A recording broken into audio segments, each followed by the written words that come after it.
Señores, bienvenidos al canal. Comenzamos con la información. Vámonos rápidamente a lo que está sucediendo y recordemos el derribo del Il-76, este avión ruso que tenía prisioneros ucranianos y que ha sido derribado por Ucrania. A ver, pongámonos en perspectiva. Supongamos que esto le hubiera pasado pues no a Ucrania, sino a las fuerzas rusas. En este momento, para los medios occidentales, Rusia sería el hazmerreír mundial. Un ejemplo de ineptitud total. Sin embargo, como este derribo le ha pasado a los ucranianos, pues, prácticamente nadie dice nada desde Occidente. Nuevamente debemos recordar que este avión ruso llevaba prisioneros ucranianos que iban a ser intercambiados por prisioneros rusos. Incluso se sabe que Rusia había dado el aviso a Ucrania para que informarles de este vuelo con prisioneros ucranianos. Sin embargo, Ucrania ha derribado este avión Il-76. Aquí vemos pues que hay una completa descoordinación en Ucrania y otra vez, aparte, así que derriben a Rusia un Il-76 o le derriben un avión de alerta temprana A-50, estos son pataletas de ahogado porque esto no va a cambiar en absolutamente nada la guerra. Es un acto, un derribo táctico, nada que ver con algo estratégico. Ya saben que la guerra solo la cambia el aspecto estratégico, lo táctico no va a hacer nada, pero hay que destacar esto, ¿no? Que ese avión ruso, Il-76, tenía prisioneros ucranianos que iban a ser intercambiados por prisioneros rusos y que Ucrania ha derribado este avión. Entonces, desastre monumental para Ucrania. Sin embargo, como les digo, si esto hubiera pasado a Rusia, pues imagínense el escándalo que sería. Pero en fin, vamos ahora al frente y analicemos esta zona del avance al sur de Avdiivka, el avance de los rusos, porque se sabe que más o menos en esta parte hay una bolsa de fuerzas ucranianas que todavía no pueden salir, pero hay constantes ataques por parte de Ucrania. Es decir, los ucranianos están intentando liberar a sus compañeros de armas que están embolsados, por lo que están comenzando a lanzar algunos ataques para poder llegar más o menos a esta zona. ¿Qué está pasando? Que si bien es cierto las fuerzas ucranianas intentan pasar hasta ese sector, pues aquí las fuerzas rusas comienzan a hacer constantes ataques para de esta manera impedir que las fuerzas ucranianas que todavía se encuentran en esa parte intenten enlazar con las fuerzas ucranianas que intentan pues alcanzarlo, ¿no? Para romper brecha y poder rescatar a sus compañeros. A ver, esto que se pueda saber son maniobras bastante soviéticas, es decir, los soviéticos solían rebasar las líneas. Esto en el contexto de la Deep Battle, deben recordar la famosa Deep Battle, que es la respuesta a la Blitzkrieg de los alemanes. Bueno, en la guerra soviética, en la batalla en profundidad soviética, la Deep Battle, pues se hacía precisamente esto. Por ejemplo, la fuerza principal rompía las posiciones, se lanzaban hacia el frente, mientras que otras fuerzas rusas se encargaban de no digamos destruir las bolsas de los enemigos, sino mantenerlos ocupados, contenerlos. O sea, ni siquiera supresión ni nada, simplemente contención, que se queden ahí. ¿Para qué? Para que las fuerzas principales, en este caso en la Deep Battle, los tanques, pues sigan avanzando. Eso era una maniobra bien soviética. Y ahora en el plano táctico estamos viendo lo mismo. Por aquí están fuerzas ucranianas que han sido pues embolsadas. Hay grupos de infantería que los están atacando con el fin no de destruirlos, sino simplemente de contenerlos. Mientras las fuerzas principales, los esfuerzos principales rusos, pues siguen avanzando aquí en el pleno combate urbano. Por otro lado, conscientes de esto, los ucranianos pues intentan llegar hacia sus compañeros que se encuentran en esta zona, pero pues no pueden hacer ya mucho, porque nuevamente los rusos los están conteniendo. Eso, se dedican a contener nada más estas fuerzas, no a destruirlos, porque bueno, si se quedan ahí mucho tiempo, pues van a ser presa del desgaste y van a terminar colapsando. Y mientras que acá fuerzas rusas los contienen, pues las fuerzas principales rusas pues continúan avanzando, intentando seguir penetrando en las calles de Avdiivka, del sur de Avdiivka. Más o menos este es el esquema táctico que están aplicando en este momento aquí las fuerzas rusas frente a las fuerzas ucranianas. También se sabe que hay un intento de avanzar hacia esa zona de los edificios soviéticos, ya sabemos que si esta parte cae de los edificios, pues va a ser un completo desastre para Ucrania. Aquí estamos en la zona de los edificios.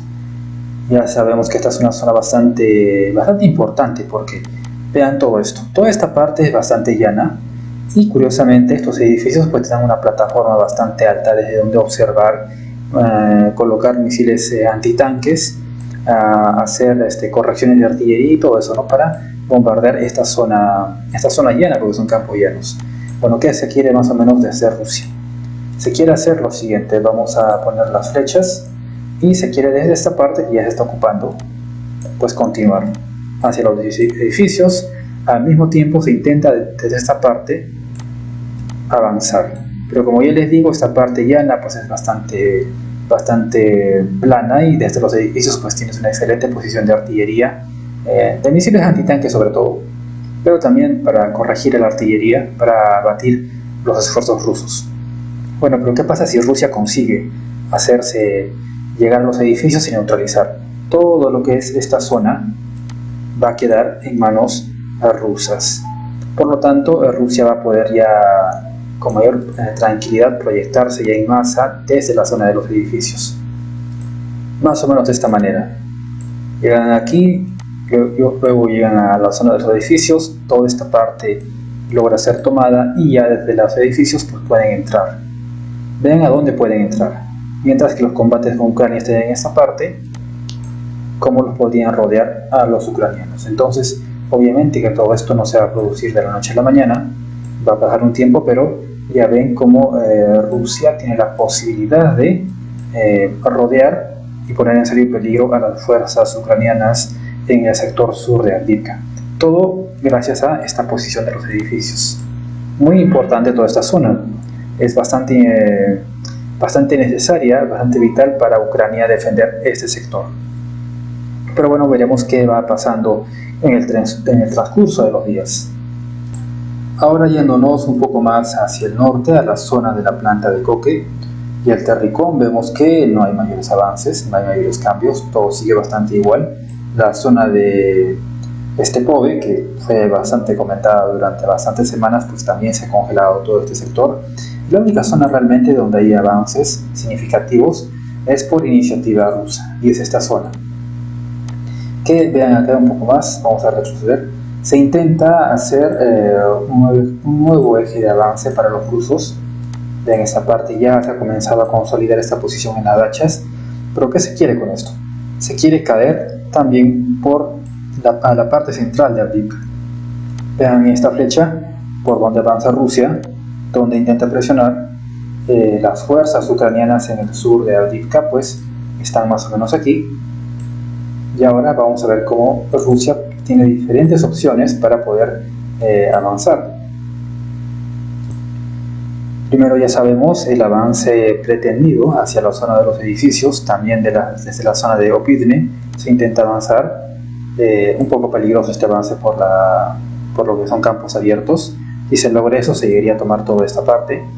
Pero vean cómo desde la zona de los edificios se puede también rodear. Se puede rodear a las fuerzas ucranianas en el sur.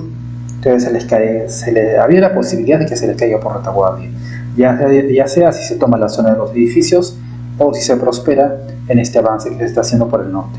Entonces se presiona por dos flancos, ¿no? Por el norte y por el sur, a las fuerzas ucranianas que intentan contener el avance ruso en el sector sur de Avdiivka. Otra vez vemos este esquema táctico de los rusos: ataque frontal, ataque por el flanco, y si la situación se pone un poco más difícil y requiere otro eje de avance, pues también avance por el norte. Nuevamente pueden caer aquí, o desde los edificios también pueden caer por aquí, y rodeando a las fuerzas ucranianas, que no les quedaría más que retroceder más o menos hacia la zona de la planta de coque. Es decir, otra vez, este mismo esquema, si lo recuerdan, hemos visto en Avdiivka y en otras partes. En lo que diga en Bogdanivka, en la zona de Bakhmut, en Klishivka, en varias partes hemos visto este mismo esquema de ataque frontal, ataque por el flanco y luego también por otro flanco. Tácticamente los rusos crean diversas opciones para poder rodear a los defensores ucranianos.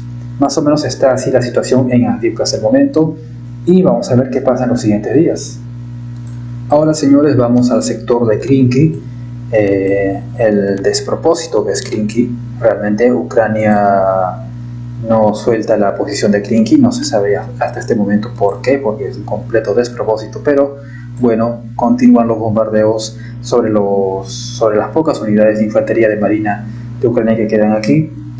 Se sigue avanzando, como ven este mapa, se sigue avanzando. Realmente ya es, como les digo, un despropósito, es inútil la resistencia en Krinky. Los rusos van a seguir avanzando inexorablemente, no se les puede parar. Lo único que hacen acá los ucranianos es desperdiciar sus fuerzas. Toda esta valiosa infantería de marina ucraniana se vería mucho mejor si estuviera al otro lado del Dnieper, es decir, al otro lado del Dnieper, defendiendo la orilla oeste o norte sería, porque obviamente también para los rusos intentar cruzar el Dnieper va a ser bastante difícil. Entonces toda esta infantería de marina bien entrenada, con buenas capacidades, serviría bastante al otro lado en posiciones defensivas. Sin embargo, una vez más se está desperdiciando esas fuerzas valiosas ucranianas aquí en Krinky, que como les dije ya es un despropósito, y desde los primeros días en que se tocó este tema pues era un despropósito completo, ¿no? Ya les expliqué el porqué. Que a partir de Krinky se cree una oportunidad de carácter estratégico, pues era ya imposible. Para empezar, porque no había las líneas logísticas suficientes, porque estaba el río y no había puentes. Pero en fin. Ahora vamos a otro tema importante. Recuerdan ustedes que el presidente Putin habló de que la venta de Alaska a Estados Unidos era ilegal. Bueno, esto ha dado la impresión de que a largo plazo, que Rusia pretende recuperar Alaska. Bueno, Alaska en realidad, algunos están diciendo, sí es cierto, Alaska tiene bastantes recursos naturales, pero piénsenlo bien, Rusia tiene a Siberia, donde hay gas y petróleo hasta por gusto, la zona no está completamente explorada, se sabe que hay muchísimos recursos, hay de sobra recursos, es decir, la Siberia de Rusia pues es gigantesca, es casi un continente, es enorme. Entonces, en mi opinión, Alaska no es por los recursos. Sí es cierto que hay recursos en Alaska, pero no es por eso, porque Rusia tiene recursos de sobra en Siberia. Hay algo más importante que los recursos. Nuevamente, en este canal hablamos de geopolítica y no hablamos solo de defensa. La defensa es una rama más, es un árbol más en el bosque de la geopolítica. Por lo tanto, el nivel geopolítico es lo más importante.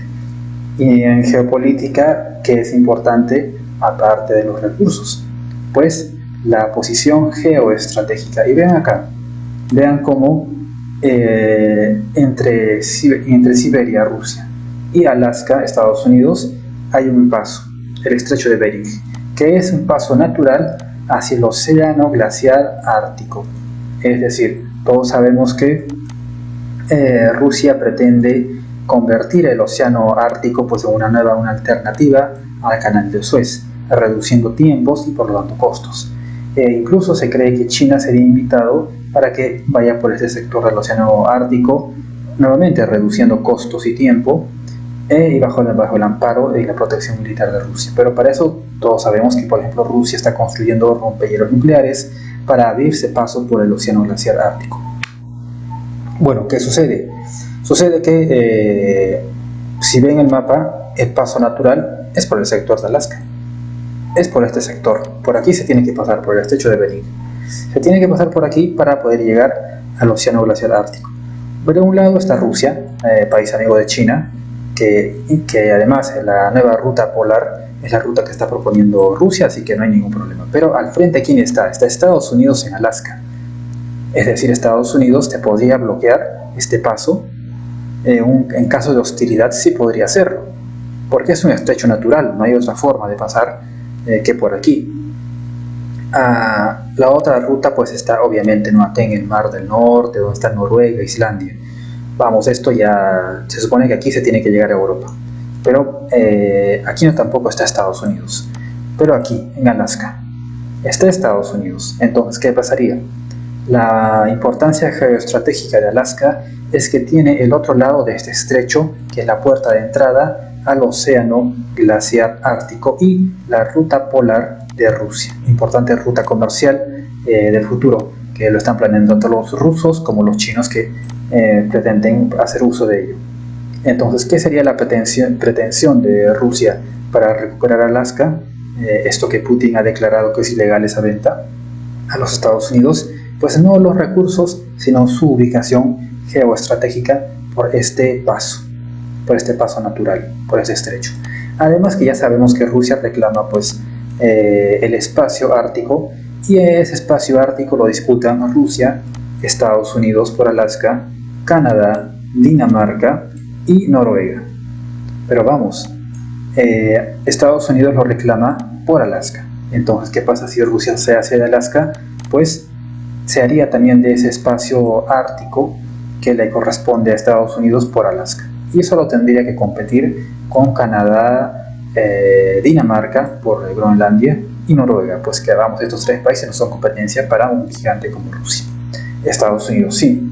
Por eso Rusia pretendería Alaska, por su proyección hacia el océano glaciar ártico, número 1, espacio rico en recursos, y nuevamente esta posición es parte de esta ruta polar que pretenden los rusos para el comercio entre Oriente y Occidente. Principalmente el principal usuario llegaría a ser China, además de que este estrecho, el estrecho de Bering, este paso natural, donde al otro lado está Estados Unidos, y como ya saben, que son nada amistosos con los chinos. Entonces, esto podría ser la pretensión de Rusia de decir que Alaska debe volver a Rusia porque ha sido vendida ilegalmente. Bueno, esto es una pretensión obviamente rusa a largo plazo, porque en el momento no se puede pretender recuperarla por vías militares, porque ya sabemos que cualquier enfrentamiento convencional entre Rusia y algún país de la OTAN, incluido Estados Unidos, pues terminaría en una guerra nuclear con la destrucción mutua asegurada. Por eso no es viable pensar en una guerra directa entre Estados Unidos y Rusia, o entre la OTAN o Rusia, porque el conflicto convencional salta rápidamente al conflicto nuclear, y el conflicto nuclear nos trae la destrucción mutua asegurada, que significa que nadie gana. Entonces, como nuevamente digo, tal vez a largo plazo, y esto como un mensaje político para el pueblo, sería: hey, tenemos que recuperar en un futuro Alaska, porque esa venta ha sido ilegal. Entonces, recuperar las antiguas pertenencias territoriales de Rusia. Como mensaje de aliento, como mensaje político o geopolítico a futuro, pues está muy bien por parte de Rusia recuperar Alaska, que también curiosamente juega con esto de México, recuperar Texas. ¿Recuerdan eso? En México, digamos, quiere recuperar Texas porque le fue robada. Bueno, en este caso Rusia dice que la venta de Alaska a los Estados Unidos fue ilegal, entonces quieren revertir ello. Pero como les digo, en este momento es imposible por la destrucción mutua asegurada, pero a futuro es una visión, una proyección a futuro, un objetivo a futuro. Pero ya se sentó desde ahora las semillas, ya se pronunció. Entonces esto va a futuro pues a conducir a pretensiones, a realizar estrategias, y además que a Estados Unidos pues hace que se dispersen fuerzas, porque ahora Estados Unidos se sentía muy seguro en América, donde básicamente no tiene ninguna competencia, donde nadie le hace frente, tiene a Canadá y a México de un lado y de otro. Entonces muy tranquilamente pues manda sus portaaviones a Europa, a Medio Oriente, a Asia, donde no tiene ninguna amenaza. ¿Qué hace Rusia con esto? De pretender nuevamente Alaska, que ya en el continente americano hace que las fuerzas norteamericanas tengan que ponerle atención y llevar recursos militares a Alaska frente a Rusia. Con esto Rusia logra la dispersión de fuerzas de los norteamericanos, que ahora pues tienen que estar en todas partes. Es decir, estás en todas partes, no puedes concentrar fuerzas y te debilitas en todos los sectores, porque tienes que prestar atención a todas partes. Ya los aliados occidentales, Estados Unidos y los británicos, estaban bastante concentrados en lo de Yemen, dispersando fuerzas. Estaban bastante concentrados en Israel. Sabemos que solo con lo de Israel han tenido que dejar de proporcionar armamento a Ucrania, terrible para Ucrania. Y ahora pues la pretensión rusa simbólica de recuperar Alaska pues hace que los Estados Unidos, que se sentían siempre seguros en el continente americano, donde no tienen amenazas, ahora se vean en la necesidad de poner la atención y de desviar recursos militares hacia Alaska. Es decir, Rusia logra dispersar las fuerzas ucranianas, a las fuerzas norteamericanas. Estados Unidos ahora no puede concentrar fuerzas, siempre se tiene que dispersar, incluso donde antes se sentía tradicionalmente seguro, en el continente americano. Entonces, como objetivo simbólico, geopolítico a largo plazo, esta declaración de que Alaska debe volver a Rusia, pues es interesante, y en el efecto inmediato hace que las fuerzas militares norteamericanas tengan que dispersarse. Como yo digo, ya estaban bastante dispersas, ¿no? En Taiwán, en Yemen, en Israel, en Europa, con el tema de Ucrania, y ahora también en América, en Alaska. Señores, ¿qué les parece estos movimientos que está haciendo Rusia para dislocar fuerzas de los Estados Unidos? Compartan el directo y nos encontramos en otro directo.